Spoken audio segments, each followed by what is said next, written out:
حسد کہتے ہیں تمنی زوال نعمت، تمنا کرنا کہ فلاں کے پاس جو نعمت ہے اس کو زوال ہو جائے. کسی کے پاس کوئی اللہ کا فضل ہو تو اچھا نہ لگے، اس کے بعد وہ شخص یہ سوچے کہ اس کے پاس سے چھن جائے. حسد کسی کے مال کو دیکھ کر بھی ہو سکتا ہے، کسی کی اولاد کو دیکھ کر بھی ہو سکتا ہے، کسی کے علم کو دیکھ کر، رتبے کو دیکھ کر، عزت کو دیکھ کر بھی ہو سکتا ہے.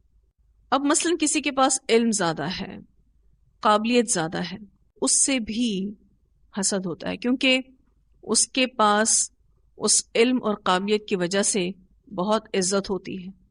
ایسے میں رشک جائز ہے لیکن حسد کی اجازت نہیں. نبی اکرم صلی اللہ علیہ وسلم نے فرمایا ایک دوسرے سے بغض نہ رکھو اور ایک دوسرے سے حسد نہ کرو اور ایک دوسرے سے پیٹھ نہ پھیرو اور اللہ کے بندوں بھائی بھائی بن جاؤ. یہ حدیث کتنا کچھ سکھاتی ہے کہ دلوں میں بغض نہیں رکھنا چاہیے، حسد نہیں کرنی چاہیے اور کمیونیکیشن کو کٹ نہیں کرنا چاہیے. جو حدیث کا آخری حصہ ہے نا کہ ایک دوسرے سے پیٹھ نہ پھیرو، ایک مسلمان کے لیے جائز نہیں ہے کہ وہ اپنے مسلمان بھائی سے بہن سے کمیونیکیشن کو ختم کر دے. ایک روایت میں آتا ہے کہ اگر کوئی کسی سے ناراض بھی ہے تو وہ 3 راتوں سے زیادہ ترک کلام نہیں کر سکتا. ترمذی کی روایت میں آتا ہے آپ صلی اللہ علیہ وسلم نے فرمایا تمہاری طرف بھی پچھلی امتوں کا مرض چل پڑا ہے، یعنی وہ بیماری تم میں بھی آ گئی ہے، اور وہ ہے حسد اور بغض. اور بغض ایسی خصلت ہے جو مونڈ دینے والی ہے. میں یہ نہیں کہتا کہ وہ بالوں کو مونڈ دیتی ہے بلکہ یہ دین کو مونڈ دیتی ہے، یعنی دین کا کام ختم ہو جاتا ہے. اسے ترمذی نے روایت کیا ہے. حسد کبیرہ گناہوں میں سے ہے. ایک کتاب ہے اقبال کیلانی صاحب کی کبیرہ اور صغیرہ گناہوں کا بیان، اس میں بھی حسد کا بیان آتا ہے. کبیرہ گناہوں میں سے ہے یعنی توبہ کے بغیر معاف نہیں ہوگا. آپ دیکھیے کہ ہم سب انسان کمزور ہیں، اپنے دل میں کسی کے لیے یہ بیماری محسوس کر سکتے ہیں، اس کے پاس یہ نعمت کیوں ہے، اس کے پاس سے یہ نعمت چھن جائے. کبھی دل میں اگر کسی کے لیے بھی یہ بات آ جائے تو فوراً توبہ استغفار کرنی چاہیے، اپنی اصلاح کرنی چاہیے. کیونکہ اگر یہ حسد دل تک ہے تو ابھی بھی قابل معافی ہے. اگر یہ منہ سے نکلنے لگے اور عمل میں آنے لگے تو پھر یہ نقصان دہ ہے. حسد آپ ڈائریکٹلی کریں یا انڈائریکٹلی کریں یہ قابل معافی نہیں ہے جب تک کہ انسان اس پر نادم نہ ہو اور توبہ نہ کرے. سلسلۃ الصحیحہ کی حدیث میں آتا ہے نبی اکرم صلی اللہ علیہ وسلم نے فرمایا اگر تمہیں حسد ہو جائے تو تم حد سے نہ بڑھو، اور حد سے بڑھنا یہ ہے کہ پھر تم الزام تراشیاں کرنا شروع کر دو، دوسرے کو لیٹ ڈاؤن کرنا شروع کر دو، یعنی اس کو ذلیل کرنا شروع کر دو، زبان سے، عمل سے، ہاتھ سے. آپ صلی اللہ علیہ وسلم نے فرمایا کہ اگر حسد ہو جائے تو تم حد سے نہ بڑھو، یعنی الزام تراشیاں نہیں کرو گے، کسی کی تحقیر نہیں کرو گے، اس کو لیٹ ڈاؤن نہیں کرو گے، اس کو ذلیل نہیں کرو گے. کیونکہ اگر ایسی فیلنگز آ بھی گئی ہیں تو اس کو کنٹرول کرنے کی ضرورت ہے، اس کی اصلاح کرنے کی ضرورت ہے، اس میں آگے نہیں بڑھنا ہے. حسد کرنا یہود کی مشابہت ہے. اللہ تعالیٰ نے اس عمل کو یہود سے منسوب کیا ہے. اور یاد رکھنی ہے ہم سب کو یہ بات کہ حسد میں انسان دوسرے کو کم نقصان دیتا ہے، خود کو زیادہ دیتا ہے. دوسرے کو کم تکلیف دیتا ہے، خود کو زیادہ دیتا ہے. وہ کنٹینیوسلی جلن کا شکار ہوتا ہے.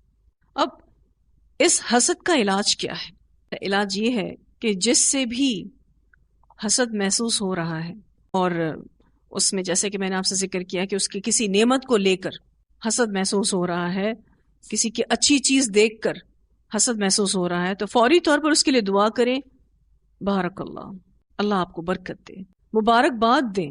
اس سے فوری طور پر حسد کا ازالہ ہو جاتا ہے، آپ کی فیلنگز فوری طور پر چینج ہو جائیں گی. آپ کر کے دیکھ لیں اس کو. دوسرا علاج اس کا، دوسرے علاج سے مطلب یہ ہے کہ دوسری چیز جو آپ کو کرنی ہے وہ یہ کہ جو اپنے پاس ہے اس کو دیکھنا ہے، جو نعمتیں اپنے پاس ہیں اس پر نظر رکھنی ہے. جیسے ہی آپ اپنے پاس موجودہ نعمتوں پر نظر کریں گے تو آپ کے اندر ایک گلٹ پیدا ہوگا کہ مجھے بھی تو اللہ تعالیٰ نے اتنا کچھ دے رکھا ہے، میں نے حسد کیوں کیا؟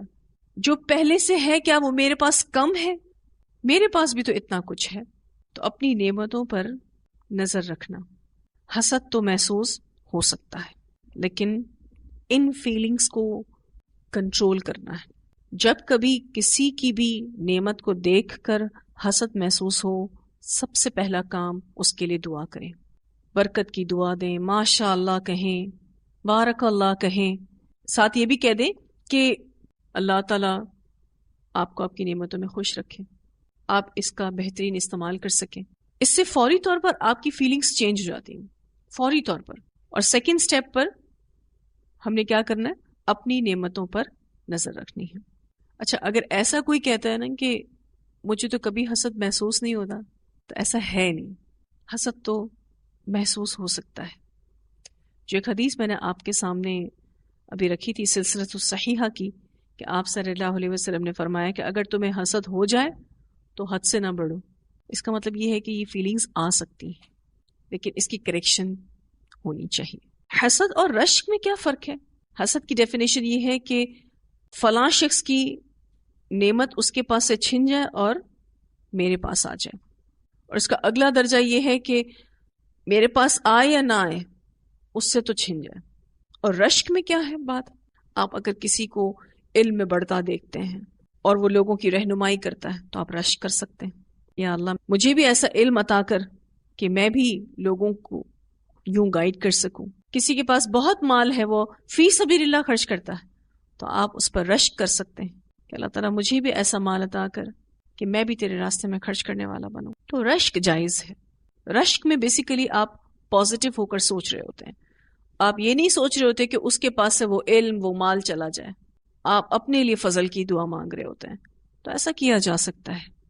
جو بھی زیادہ حاسد ہوتا ہے، آپ دیکھیے لوگ اس سے کترانا شروع کر دیتے ہیں، اس سے محبت کرنے والے لوگ کم ہونا شروع ہو جاتے ہیں، لوگ اس سے اپنی نعمتوں کو شیئر نہیں کرتے، اور باقاعدہ یہ ایک فیلنگز ہیں، جو بھی حسد کر رہا ہوتا ہے آپ کو فیل ہو جاتا ہے، منہ پہ نہیں لکھا ہوا آتا اس کے کہ میں حاسد بن رہا ہوں، آپ کو خود بخود اندر سے فیلنگز آنا شروع ہو جاتی ہیں کہ میری اس نعمت کو دیکھ کر فلاں حسد کر رہا ہے۔ چلیں اگر ایسا کسی کے بارے میں فیل ہو بھی رہا ہو تو آپ نے نظر بد کی دعائیں پڑھنی ہیں، کیونکہ اگر آپ اپنی اصلاح کر رہے ہیں نا، اب سامنے والا کوئی اور شخص حسد کر رہا ہے، آپ تو اپنی اصلاح کر رہے ہیں، لیکن اگر کوئی دوسرا حسد کر رہا ہے آپ سے، تو پھر آپ کو اپنے بچاؤ کے لیے اللہ کی حفاظت میں آنا ضروری ہے، اس کے لیے دعائیں مانگنا ضروری ہے۔